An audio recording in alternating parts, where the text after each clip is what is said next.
Bienvenidos de nuevo a todos a Estudios de Neutralidad. Mi nombre es Pascal Lot y hoy me acompaña de nuevo el profesor Dr. Jacob Rapkin, profesor emérito de Historia en la Universidad de Montreal, investigador del Centro de Estudios Internacionales de Montreal y miembro fundador de Voces Judías Independientes de Canadá. Es autor, más recientemente, de Israel en Palestina y el sionismo decodificado en 101 citas. Jacob, bienvenido de nuevo. Gracias. Jacob, usted escribió recientemente este artículo que publicamos en mi Substack. Se llama Israel, un peligro para judíos y no judíos por igual.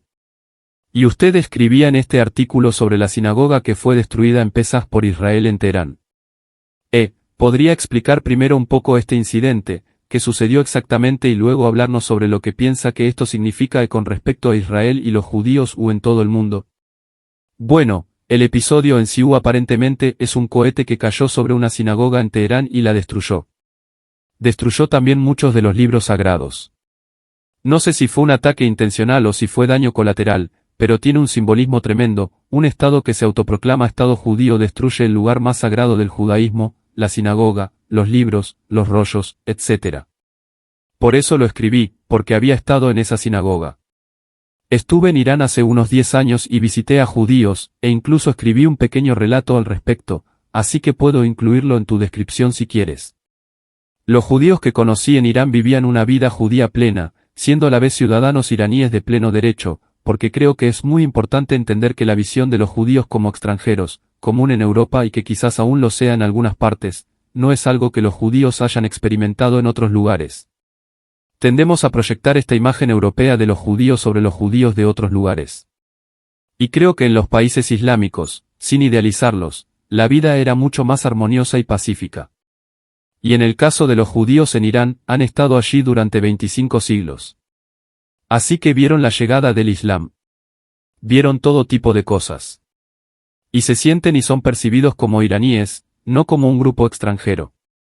Y aquí viene la diferencia. Para Israel, todo judío es un ciudadano potencial de Israel porque, según la ideología israelí, el único lugar seguro para un judío es Israel. Y los judíos no pertenecen a ningún lugar porque tarde o temprano serán perseguidos, asesinados, discriminados. El antisemitismo es eterno. Y por lo tanto, la única solución a la cuestión judía que el presidente Herzl propuso fue concentrar a los judíos en un solo estado étnico, un estado-nación, y entonces los judíos serán felices para siempre. Bueno, este es el escenario que muchos judíos no aceptaron.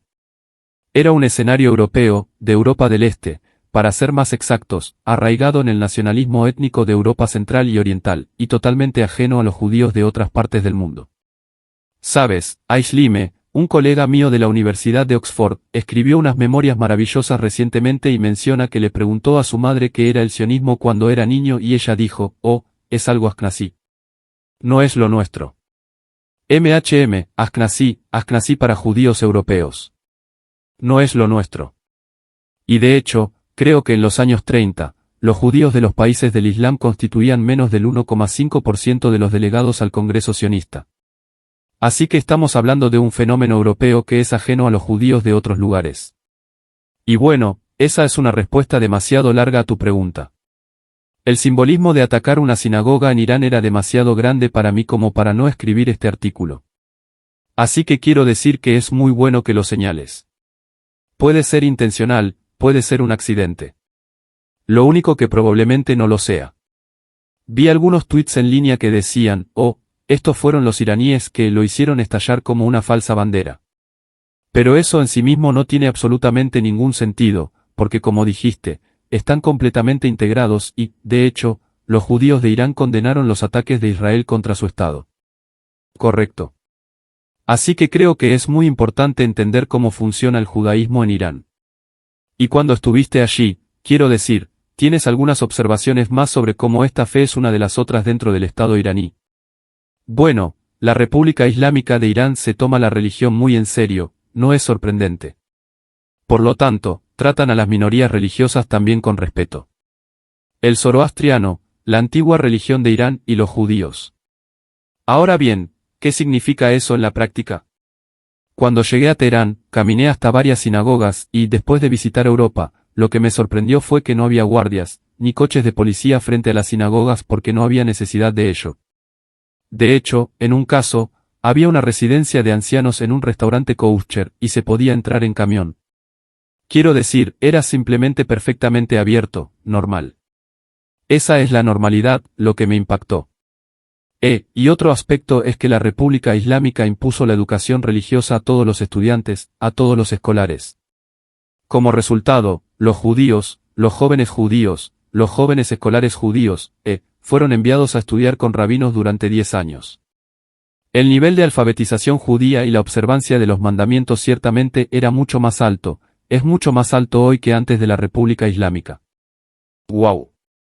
Bueno, y otra cosa, sabes, estuve allí durante las vacaciones y era Sabbat y, por supuesto, me invitaron a la mesa y había alcohol como de costumbre en los hogares judíos y en Sabbat y pregunté, bueno, ¿es legal tener alcohol? Dice, sí, como judíos, tenemos permitido tener alcohol y no hay problema. Sabes, tengo esta anécdota porque tengo un amigo iraní cercano aquí y me trajo vino de Arbejan, pero él es de la parte azerí en el norte de Tris. Y me trajo vino y dijo, hacemos el mismo vino cerca de nuestra ciudad. Y yo dije, sí. Pero sí, de nuevo, también estaba desconcertado porque se supone que un país musulmán no debería tenerlo prohibido. Y entonces me miró y dijo, pero mira, Pascal, la elaboración de vino en el Islam es mucho más antigua que el Islam. Así que existía mucho antes del Islam, y el Islam es solo una de las cosas más nuevas, y no lo detuvieron en absoluto. Quiero decir, no lo hicieron, lo redujeron, pero la elaboración de vino sigue siendo parte de ello. Así que Irán, en cierto sentido, la imagen que nos dan aquí en Occidente sobre Irán, un lugar donde todas las mujeres andan con una gran alfombra negra y demás, es simplemente ridícula, ¿no? Bueno, cuando estuve allí, cuando vi, de hecho, a la mayoría de las mujeres, creo que prácticamente todas estaban cubiertas, cuando la cabeza estaba cubierta. Pero la palabra cubierta abarca toda una gama de dispositivos en la cabeza, desde un chador negro muy serio hasta una especie de, diría que una cuerda, algo casi invisible, que está en la cabeza. Y además, recuerdo mi primer Sabbat en Teherán. Caminé por un parque y vi parejas y se comportaban como se comportan las parejas en cualquier otro lugar. Así que no vi nada en particular allí. Por supuesto, estaba esta insistencia en cubrirse el cabello y no beber alcohol y todo eso. Pero en cierto modo me recordó a la Unión Soviética bajo el régimen de la República Popular de Irán, cuando había ideología social y se le rendía homenaje, y había realidad y las dos no coincidían del todo, y tal vez volvamos un poco a este tema de cómo Israel intenta presentarse como el único lugar seguro para los judíos y, de hecho, Israel como el país de los judíos. Y nuestro colega Jeffrey Sachs siguió diciendo varias veces que se enoja. Dice que no, Netanyahu no es mi presidente. El hecho de que sea judío no significa que me represente en absoluto. Cuando se trata de los judíos en Asia Occidental, en Persia, en Irán, puedes hablarnos de un poco sobre el impacto del sionismo, ya sabes, y de Israel, en la vida de los judíos en esas diferentes comunidades en Teherán, en Bagdad, etc. Sé que Aislime también escribió sobre eso, y es muy famoso, pero ¿puedes contarnos un poco sobre el impacto del sionismo en estas comunidades locales? Bueno, como dije, los judíos árabes o los judíos de tierras islámicas no desempeñaron ningún papel importante en el surgimiento y desarrollo del sionismo o de los asentamientos sionistas en Palestina. Sin embargo, cuando el Estado fue declarado unilateralmente en mayo de 1948, algunos líderes asociaron a los judíos con Israel, particularmente porque Israel mismo decía ser un Estado de todos los judíos del mundo. Así que hubo cierta tensión en el caso de Irak. También hubo violencia contra los judíos en 1941. Así que había un cierto trasfondo, que hasta donde yo sé no está relacionado con el sionismo. Pero, ¿qué pasó después de 1948? Por ejemplo, en el caso de Irak el gobierno israelí negoció un acuerdo con el gobierno iraquí que permitiría a los judíos irse, pero los judíos no tenían prisa por irse. Verán, esto es muy importante porque los judíos habían vivido allí durante siglos y como un Sham también que estaban establecidos, hablaban árabe, eran árabes a todos los efectos prácticos con una confesión diferente. Entonces los activistas sionistas tuvieron que hacer algo para obligarlos a irse. Y aquí llegamos a un episodio muy triste, bueno, una parte triste de la historia del sionismo, cuando los activistas sionistas realmente cometieron actos de violencia contra los judíos y contra las instituciones judías para obligarlos a irse. Saben, hubo explosiones en instituciones judías en Irak. Hubo eventos similares en Egipto, en Marruecos, sionistas que los activistas asustaron a chicas judías e hicieron bueno, los activistas sionistas de hecho me contaron. Uno de ellos me contó toda esta historia y que tal vez valga la pena contarles que se vestían como musulmanes los llevaban a otra ciudad en Marruecos donde nadie los conocía y acosaban a chicas judías para asustar a sus padres. Sabes, lo peor que puede pasar es que una niña sea abusada y eso realmente hizo que mucha gente se fuera de Marruecos a Israel o a algún otro lugar. Y muchos años después de escuchar la historia, conocí a una mujer judía marroquí que confirmó que ella fue víctima de ello en su ciudad. Y dijo, no, hubo un episodio muy extraño en el que unos árabes nos atacaron, pero en realidad no nos golpearon mucho. Solo gritaban y chillaban más que nada. Pero fue suficiente para asustar a sus padres. Eso ya era bastante malo. Y eso es muy comprensible, pero para el movimiento sionista, para Ben Gurión, para quienes crearon el Estado, lo más importante era el comportamiento durante el genocidio nazi. Ben Gurión, famoso o infame, dijo que prefería salvar a la mitad de los niños judíos que podían ser enviados a Palestina en lugar de a todos si los enviaban a otro lugar. Para ellos, los judíos eran un recurso humano, y la mano de obra europea se había agotado debido al genocidio, por eso tuvieron que recurrir a recursos humanos de países árabes, de Irán, etc. Para ellos, los judíos eran un medio para crear un Estado, para fortalecerlo. El Estado es mucho más importante que el individuo. Hola, una breve pausa porque recientemente me banearon de YouTube. Y aunque he vuelto, esto puede volver a suceder en cualquier momento. Así que, por favor, consideren suscribirse no solo aquí, sino también a mi lista de correo en Substack. Es pascalota.substack.com. El enlace estará en la descripción a continuación. Y ahora volvamos al vídeo. Esto es algo que creo que es fundamental sobre todo el movimiento político. Y necesitamos señalarlo cuando hablamos de sionismo. Lo he aprendido de ti. De lo que estamos hablando es de un movimiento político. El movimiento que quiere crear Israel como el hogar de los judíos, por los judíos y el Estado judío. Y ese es el objetivo principal. Ahora bien, cuando creas algo así, lo que necesitas en un parlamento moderno serían, por supuesto, usuarios. ¿Verdad? Cualquier tipo de aplicación grande que quiera ser importante necesita usuarios. E Israel necesitaba usuarios y solo podía tomar de un grupo muy limitado de judíos disponibles en todo el mundo. Correcto. Entonces, estos incidentes que describe son terrorismo judío contra otros judíos en ciertos lugares, especialmente en el mundo árabe, para aumentar el número de usuarios de Israel. ¿No es así? Bueno, yo no los llamaría usuarios. Yo diría que son sujetos, pero es una cuestión de terminología. Tenemos otros casos en los que el sionismo estuvo directamente involucrado, ya sabes, aprovechando la ola de lo que en Europa, por supuesto, es una tradición muy antigua y muy desagradable, los programas contra los judíos, y esos fueron reales durante cientos de años en Praga, etc. Esporádicamente, la mayoría cristiana intentaba expulsar a estas comunidades judías con métodos realmente horribles, ¿verdad?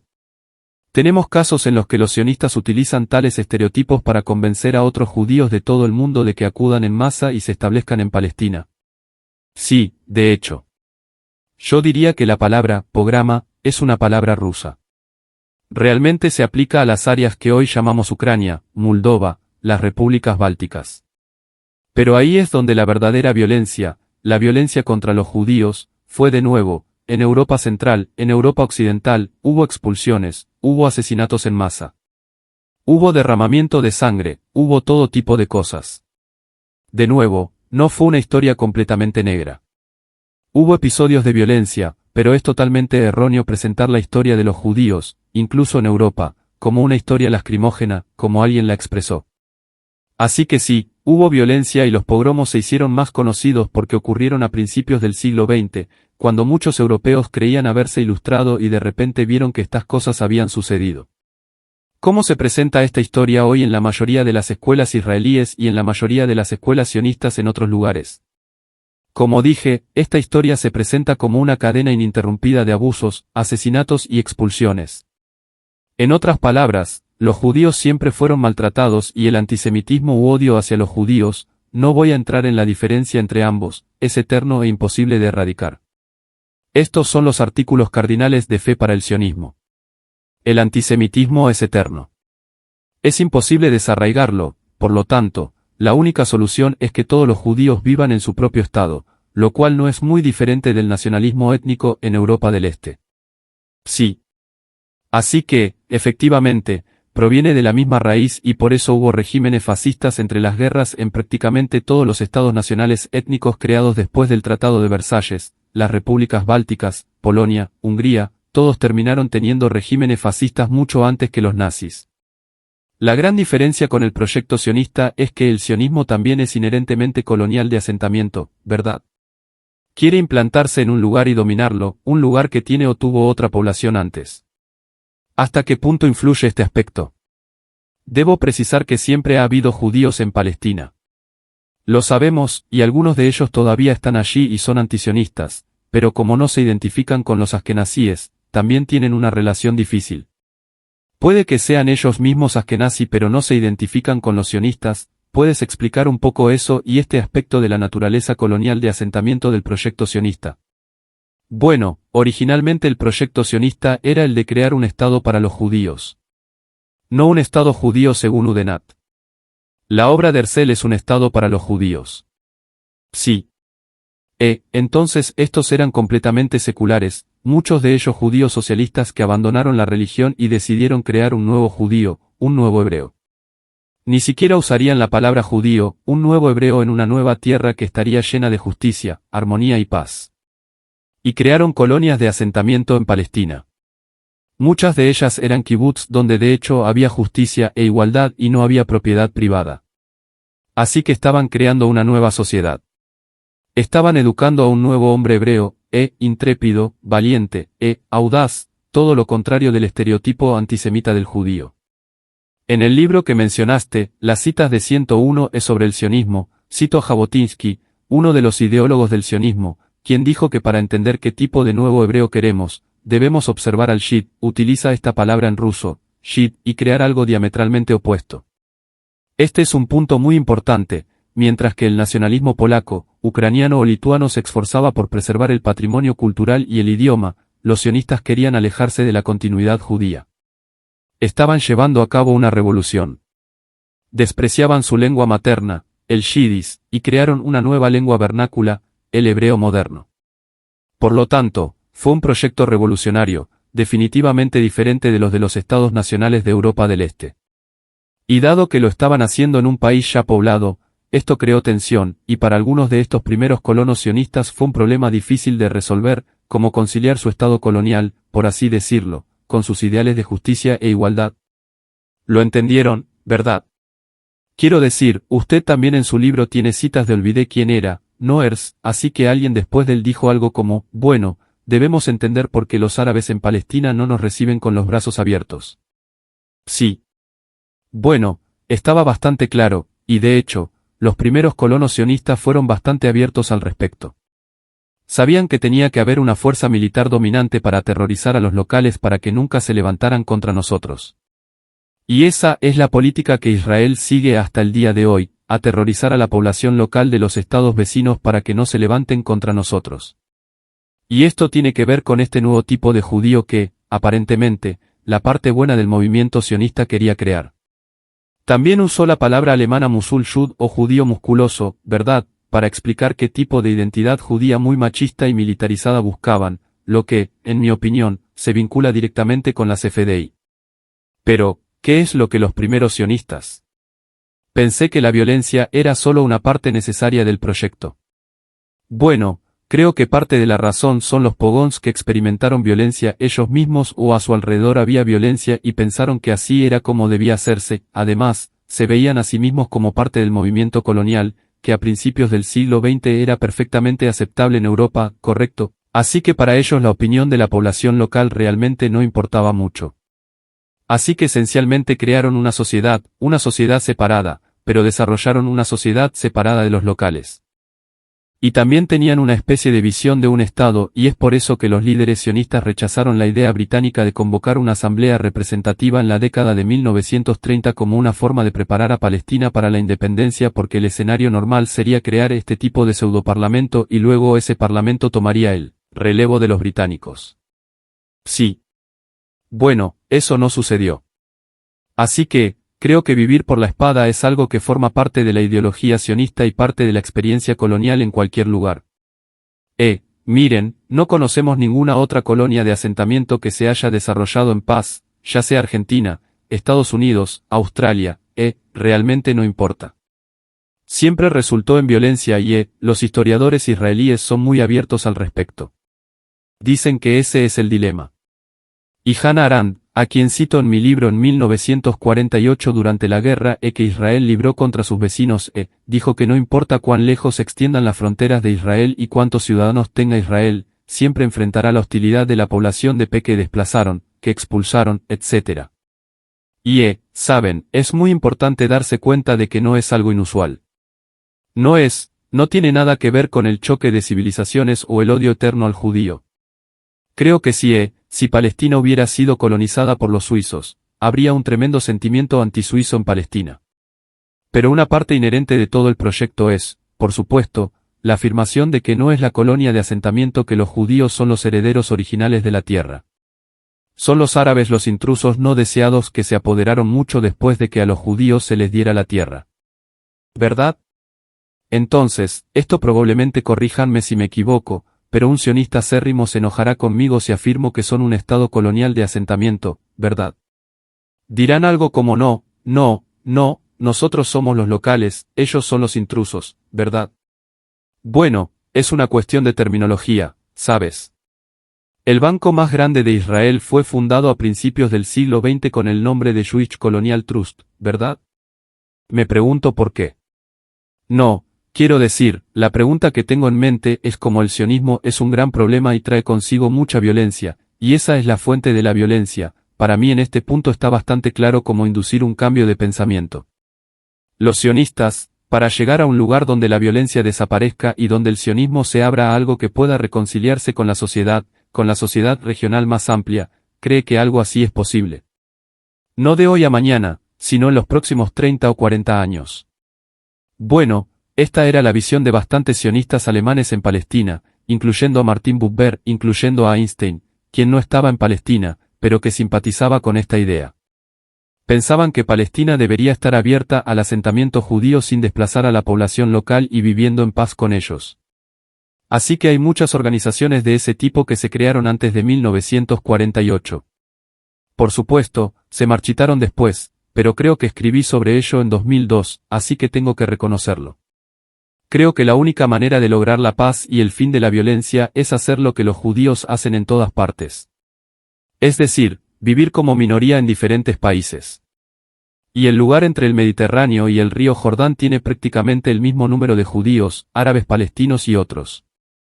Así que si hay igualdad política, derechos civiles para todos con ciertas medidas de compensación económica, etc., creo que las cosas podrían resolverse. No se pueden resolver si la idea es expulsar a todos para matar, ya saben, como en Gaza, ya saben, el genocidio en Gaza y la lenta pero bastante activa expulsión de árabes palestinos de Cisjordania. Ya saben, hay acoso allí, asesinos todos los días. Todos los días. Y el sur del Líbano, el Líbano en general. Quiero decir, todo lo que rodea a Israel es básicamente una amenaza constante de ser bombardeado por Israel y nuevos parámetros de seguridad extendidos, ¿verdad? Lo que hemos visto en Siria en los altos del Golán, este es simplemente este impulso constante de tener más y luego proteger más y crear más y luego proteger lo que tienes más que eso.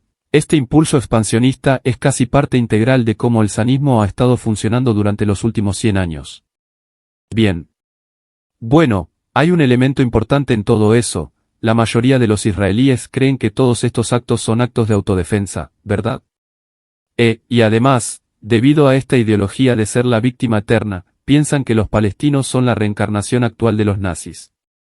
Sí, lo oíste muy abiertamente. Sí. Eso y por lo tanto les da una tremenda, como lo diría, tremenda fuerza para hacer las cosas horribles que han estado haciendo todo el tiempo considerándose víctimas. Sí, esta es la parte más interesante. Es una tremenda autosuficiencia, audacia y armamento habitual de la memoria de los judíos de la violencia antijudía ya sea en Europa. Así que, por ejemplo, ya sabes, yo sigo lo que sucede en Israel, entre otras cosas, mirando en las noticias nacionales de Israel, que es el sitio de los colonos. Ahí se obtiene la cosa real, el verdadero pensamiento de las personas que son la vanguardia de Israel hoy. Ellos son los, hablan conversan en inglés o en hebreo. O, puedes hacerlo en inglés, en ruso, en hebreo. Quizás también lo tengan en francés. Así que, solo ponlo, ya sabes, estoy haciendo un anuncio para ellos. israelnationalnews.com. Y verías lo moralistas que son, lo convencidos que están de la justicia de su causa de que nadie tiene derecho a criticar a Israel. Mira cómo uno de los ministros israelíes insultó al canciller Merz por criticar tímidamente a Israel. Así que tienes que leer a este tipo de personas. Tienes que saber lo que piensan porque son la fuerza motriz de Israel. La época en que el elocuente y elegante Abba Van, el ministro de Asuntos Exteriores de Israel, pronunciaba discursos maravillosos en las Naciones Unidas, ya pasó. Y ahora hablan un lenguaje muy crudo, el lenguaje de la fuerza, el lenguaje del dominio. Así que no tienes que descubrir nada. Está en tu cara. Sí. Pero me pregunto qué es eso porque ya sabes durante mucho tiempo, este tipo de fuerza bruta, la naturaleza violenta de Israel, estuvo bastante bien oculta. Me refiero a nivel internacional, ¿verdad? Una madre de 2 hijos en algún lugar del Japón rural, un padre de 3 en algún lugar de las montañas de Suiza, ya sabes, tendrían una imagen muy particular de Israel, tal vez como se retrató en esa película de Hollywood, Éxodo. No, lo siento, no Éxodo. La otra, sobre el alemán que salvó a muchos judíos. La lista de Schindler. La lista de Schindler está filmada en blanco y negro, por supuesto, representa el horrible sufrimiento de los judíos durante el Holocausto y cómo este hombre salvó a algunos de ellos y al final de la película se vuelve color y está ambientada en Israel, ¿verdad? Donde luego recuerdan a los muertos e Israel es como la tierra que ahora va a salvar a los judíos de una vez por todas. Y mucho más. La gente tiene esa imagen, pero la violencia subyacente es, por supuesto, que eso que se necesitaba para hacer eso está completamente oculto y ha estado oculto durante mucho tiempo y ahora está saliendo a la luz y aquí es donde se conecta con la explosión de Israel, la explosión de una sinagoga en Trán. Es como si se estuviera volviendo obvio que esta violencia es parte integral del proyecto sionista y también es violencia contra los judíos. Es violencia contra cualquiera que no esté en línea con el proyecto político. Y eso es algo nuevo, ¿no? Que ahora es tan obvio. Bueno, es obvio para los académicos, los intelectuales y las personas que lo estudiaron hoy creo que una de las razones por las que Benjamin Netanyahu comenzó la guerra cuando lo hizo hace más de 40 años es que sintió que el hielo bajo sus pies se estaba derritiendo. ¿Verdad? El apoyo a Israel se está derritiendo en los Estados Unidos. Ya sabes, hoy en día la mayoría de los estadounidenses son más bien pro-palestinos, no pro-israelíes. Eso no tiene precedentes y ha sido así en Europa durante mucho tiempo. No se está traduciendo en políticas gubernamentales. Bueno, esto tiene algo que ver con la peculiaridad de la democracia. Pero lo que sí vemos es que Israel está perdiendo apoyo. Ya sabes, el hecho de que recientemente un miembro del Parlamento polaco produjera una bandera israelí con una esvástica en el centro en lugar de la estrella de David. Te está diciendo que se está rompiendo el consenso con respecto a Israel, ¿verdad? Así que la propaganda solo puede funcionar hasta cierto punto. Por supuesto, todavía está ahí. Por supuesto, creo que se hizo un estudio sobre la cobertura de la BBC de la violencia entre israelíes y palestinos, y una muerte palestina vale 34 veces menos que una muerte israelí en términos de cobertura de la BBC per cápita. Horrible. Pero esto tiene que ver con la vieja, diría yo, venerable tradición europea del racismo blanco. Así que tiene que ver con eso y, ya sabes, recientemente la Asamblea General de las Naciones Unidas adoptó una resolución sobre la reparación por la esclavitud y 3 países votaron en contra, Estados Unidos, Israel y Argentina. Y la Unión Europea se abstuvo. Sí. Todos, incluida Suiza. Entonces, y Suiza, no lo sabía, pero aunque, hasta donde recuerdo, Suiza no tuvo colonias ni esclavitud. Sí y no. No las suyas, pero se aprovecharon de todos los demás. Donde quiera que hubiera colonizadores europeos, estaban los suizos que hacían lo que el colonizador principal no quería hacer. Recogían las migajas. Colonización por aprovechamiento. Ya veo. Entonces, hay un movimiento de rehabilitación del colonialismo. Sí. En serio, hay señales de ello. El hecho de que Estados Unidos aceptara a unos miles de refugiados políticos el año pasado, todos ellos sudafricanos blancos. Sí. Eso dice algo sobre los cambios que estamos viviendo. Por un lado, sí, el apoyo a Israel se está desvaneciendo y la gente se está dando cuenta de lo que es Israel. Por otro lado, hubo fuerzas fuertes que intentaron devolvernos a una época de dominación colonial y orgullo blanco y orgullo europeo. Y entonces, y no debemos olvidar que el pasado colonial es muy reciente. Sí. Sigo diciendo que los europeos piensan en el colonialismo, o la población general en Europa, de la misma manera que piensan en el feudalismo. Saben que es parte de su historia. Saben que fue malo, pero piensan como, ya pasó hace mucho tiempo y lo detuvimos y lo sabemos. Pero no es así. No lo es. Continuó directamente hasta hoy. Y ahora lo interesante es que, como dices, hay fuerzas, especialmente en los Estados Unidos, con los discursos de Petejex, pero también Donald Trump y, por supuesto, Marco Rubio, que dicen que no, que deberíamos estar orgullosos de nuestro pasado colonial y que en realidad es una pena que los hermosos imperios coloniales dieran paso a esta jungla indómita. Como la llamaría Joseph Pell. Entonces existe un peligro real de que buenas partes de Norteamérica y Europa vuelvan a una mentalidad de que en realidad necesitamos controlarlo para hacerlo hermoso y estamos bajo la amenaza de esta jungla desde afuera, que es que en realidad es muy similar a esta ideología sionista de estar bajo la amenaza de su entorno inmediato. Así que en mi opinión todavía hay mucha compatibilidad entre el sionismo y la dominación colonial europea.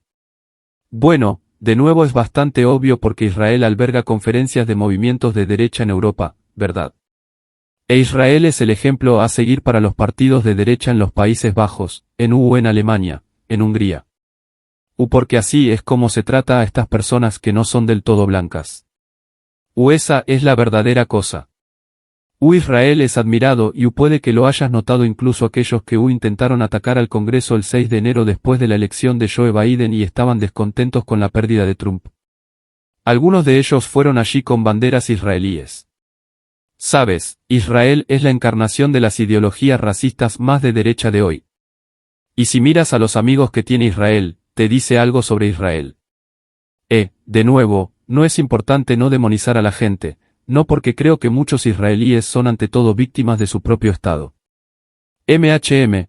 Por eso hay bastante éxodo de Israel, no solo por la guerra y por las dificultades de vivir bajo una amenaza constante, sino porque muchos no quieren ser parte de ella.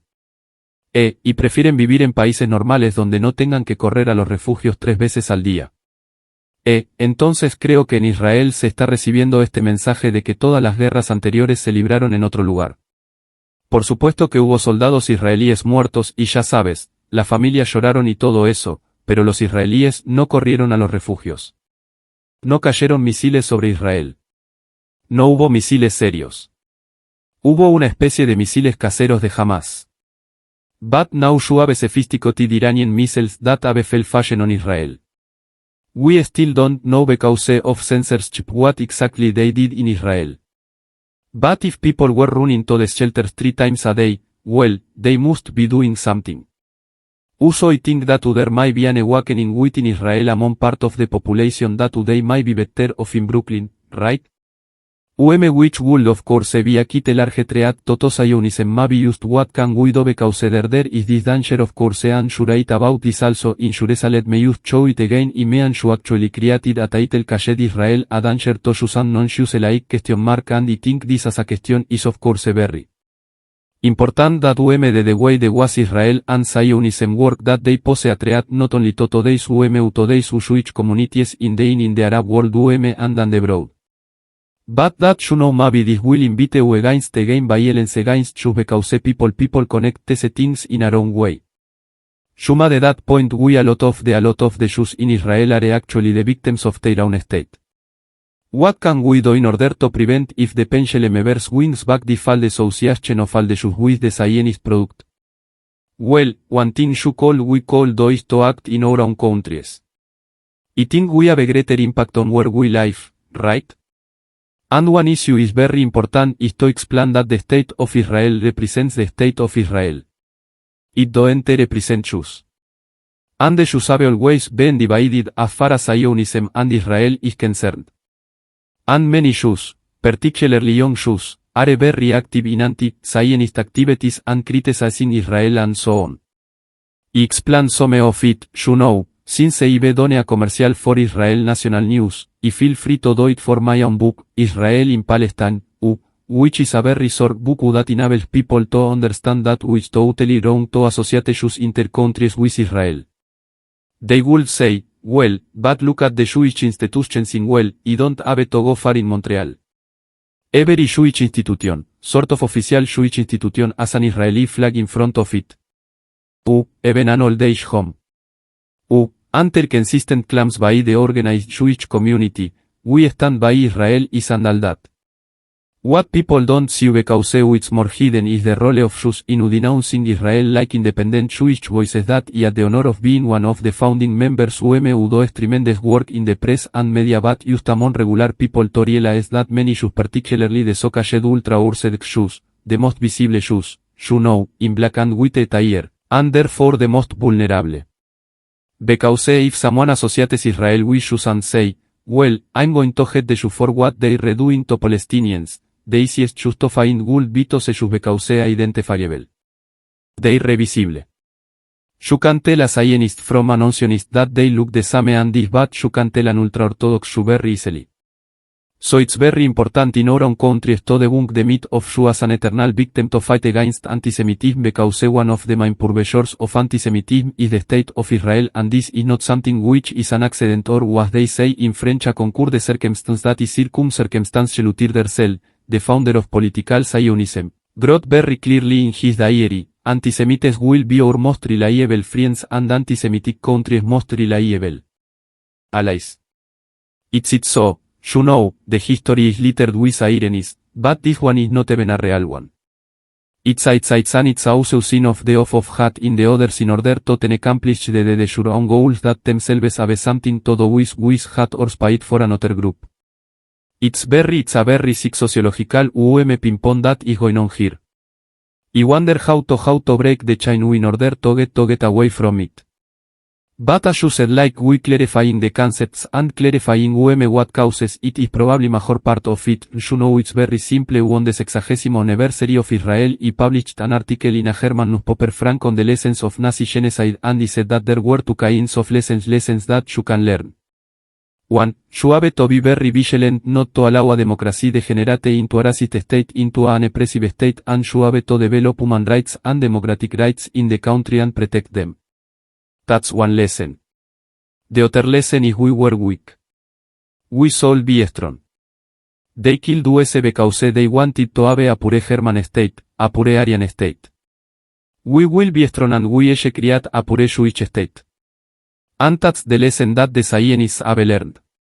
So there are two lessons which are obviously incompatible. They are. And this is the learning the right lesson is always the most difficult thing from history. And I just want to point out again to everybody that you can find Jacobs as a hero on my Substack, Israel, a danger to Jews and non-Jews alike. And also this wonderful book that I also highly recommend, Zionism Decoded in 101 quotes. We still work on a project on this. Stay tuned. There will be more to come. Jacob Rapkin, thank you very much for your time today. Thank you for inviting me.